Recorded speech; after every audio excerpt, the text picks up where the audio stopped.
Dobar dan, dobrodošli u najnoviju epizodu Anđeline kuhinjice. Danas za vas imam savršene francuske lisnate kroasane koji će vas oduševiti. Ovi kroasani će oduševiti sva vaša čula. Vaši ukućani će vas obožavati posle ovog recepta. Ostanite sa nama do kraja videa i vidite kako se sprema korak po korak savršen francuski kroasan.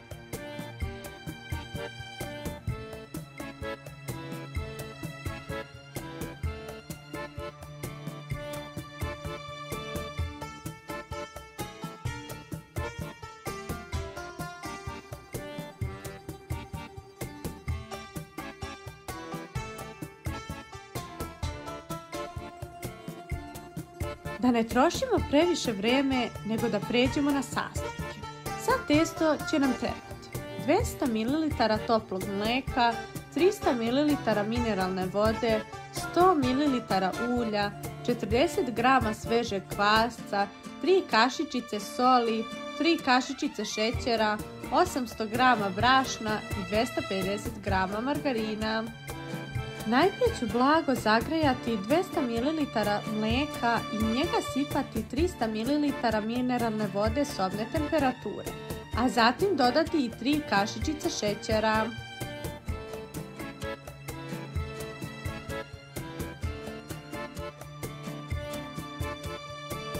Zatim ću 40 g kvasca izmrviti i dodati 2 kašike brašna. Malo ću mešati, a potom ću ostaviti da kvasac počne da radi, negde oko 5 minuta.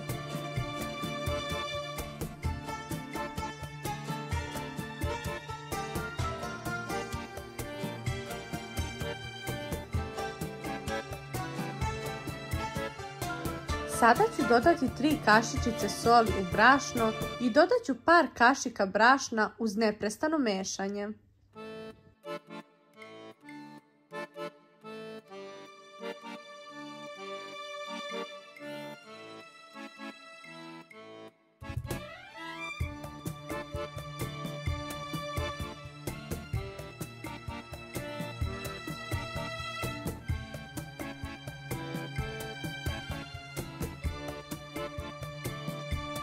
Dodat ću 100 ml ulja uz miješanje, a zatim ću dodati ostatak brašna.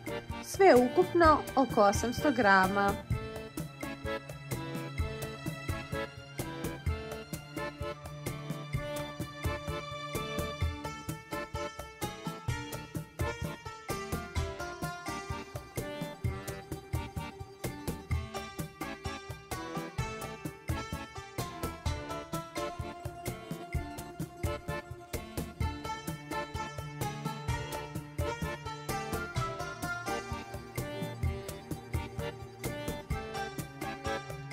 Bitno je da brašno bude sobne temperature i da bude prosejan, kako bi vaši kroasani lepo narasli prilikom pečenja.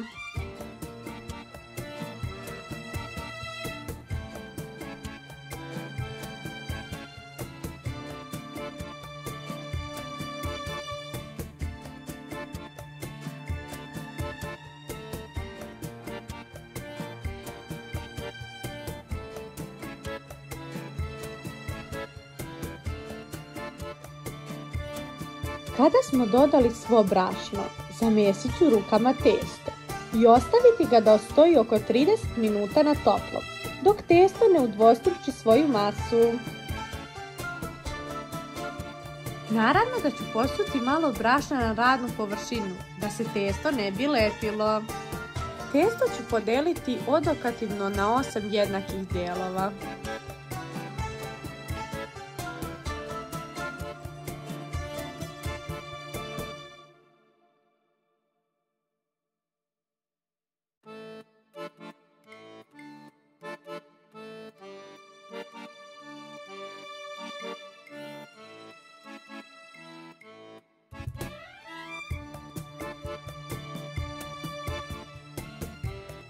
Sada ću svaki od ovih komada testa izjufkati, tako da što više izbacimo vazduh iz testa i da dobijemo savršene loptice od testa.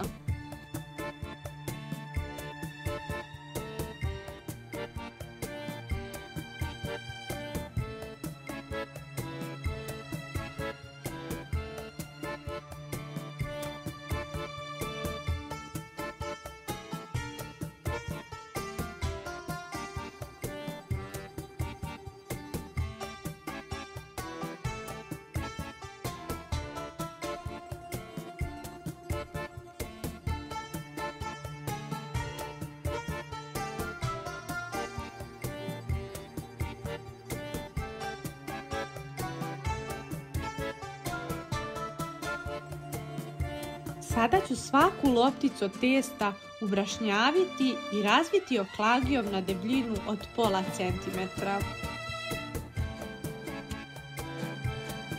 Potrudite se da vam dobijeni krugovi od testa budu identičnog prečnika jer ćemo ih kasnije ređati jedan na drugi.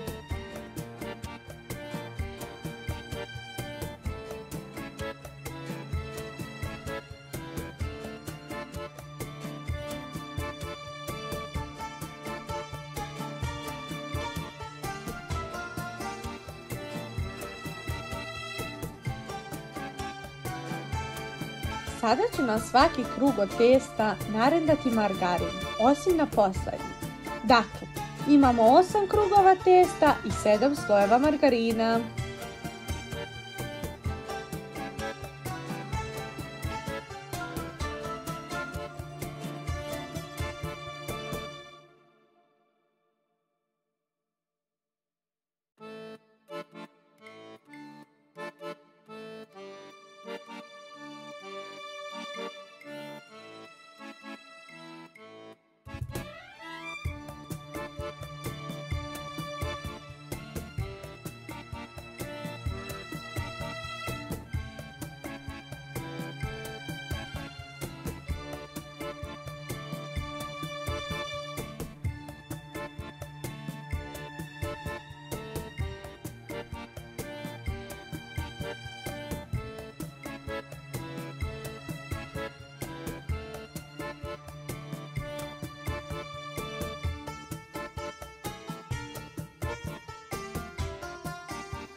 Kao što sam i rekla, na zadnji krug testa ne stavljamo margarin i sada ću rukama sve zajedno blago pritegnuti da se slojevi testa i margarina sabiju.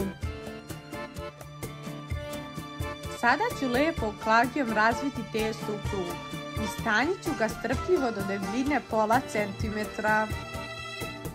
Malo će vas ruke zaboleti od oklagije, ali za lepe kroasane vredi se potruditi, tako da za dobar kroasan treba malo truda i puno ljubavi.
Kada smo tijesto istanjili, nožem ćemo ga iseći na 16 truglića.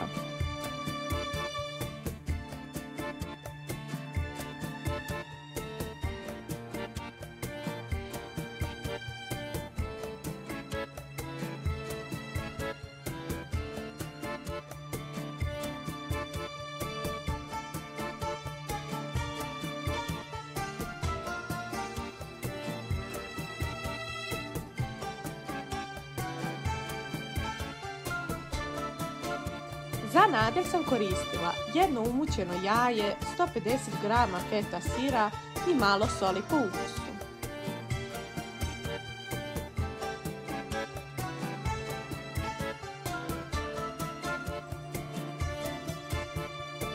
Sada ću napuniti naše kroasane. Ja ne volim da ima previše sira, da ne bi iscureli.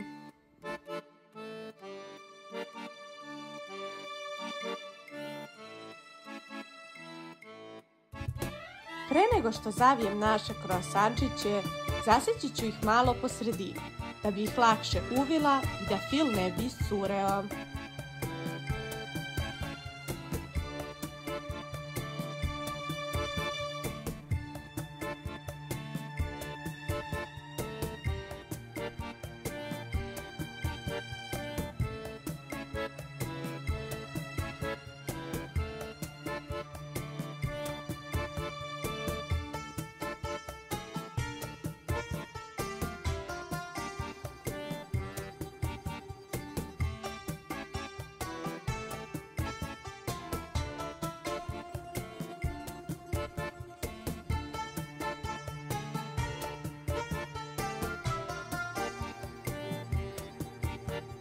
Kroasane ću premazati jednim jajetom i posuti susamom.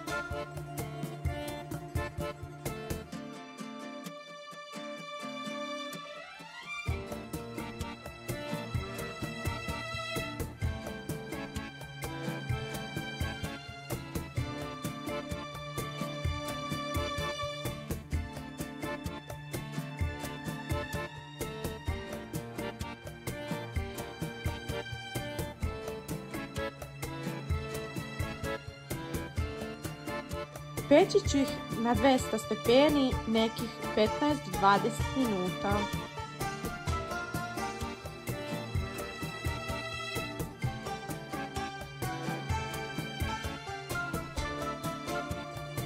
Kao što vidite, naši kroasančići su savršeno pečeni.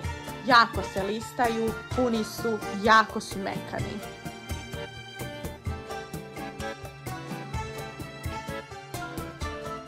Ako vam se ovaj video svideo, obavezno ga lajkujte i podelite sa prijateljima.